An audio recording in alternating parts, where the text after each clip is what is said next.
Why the Prophet Muhammad couldn't have written the Quran. The Quran is a book over 600 pages long. It covers a wide range of topics and was revealed bit by bit over a period of 23 years.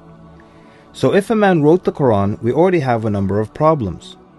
If you're going to write a book like the Quran and claim it's from God, you can't make any mistakes. The book can't contradict itself, and you have to keep it consistent as you add to it over a period of 23 years and keep the message consistent. The grammar and style also have to remain the same. If the Quran is not from God, Muhammad would have to write it himself.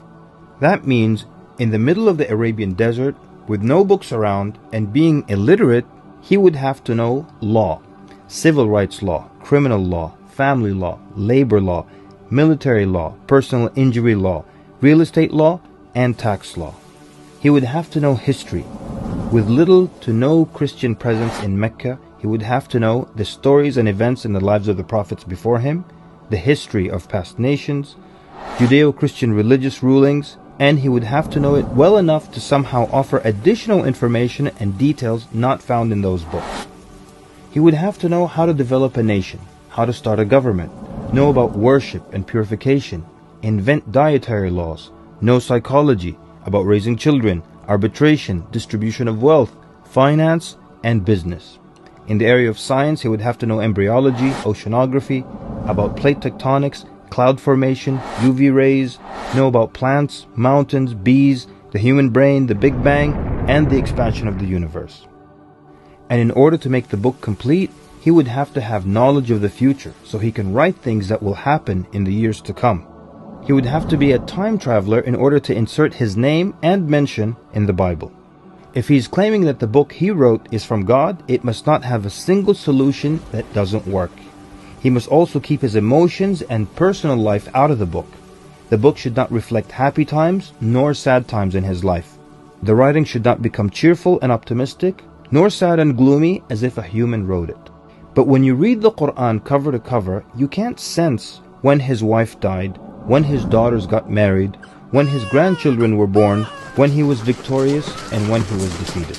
To anyone who examines the Quran, it becomes perfectly clear that there is no way a man in the desert 1400 years ago could have written such a book.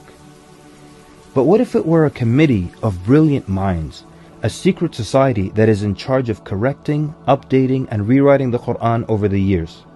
Their job would be to make sure that the book appears to be accurate, has no mistakes or contradictions, and to keep updating it to agree with science and the changing world.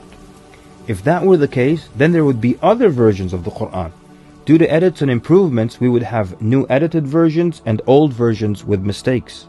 You would be able to detect different writing styles and influences from the different authors. The problem with all of that is, there is only one Quran. So one man didn't write it, and a committee didn't edit it, so where did it come from? What if clever devils dictated and influenced a man to write the Quran? The question then would be, what kind of devil calls to good behavior, worshipping God, honoring Jesus, giving to the poor, and warns of the devil? Any way you analyze the Quran, you come to a clear conclusion. It could not have been written by a committee, a devil, nor the Prophet Muhammad. Since it's impossible for Muhammad to have written it, then that means he was truthful in that it is from God. If it is from God, that means he was a genuine prophet. And if he's a genuine prophet, then his message should be heeded and obeyed.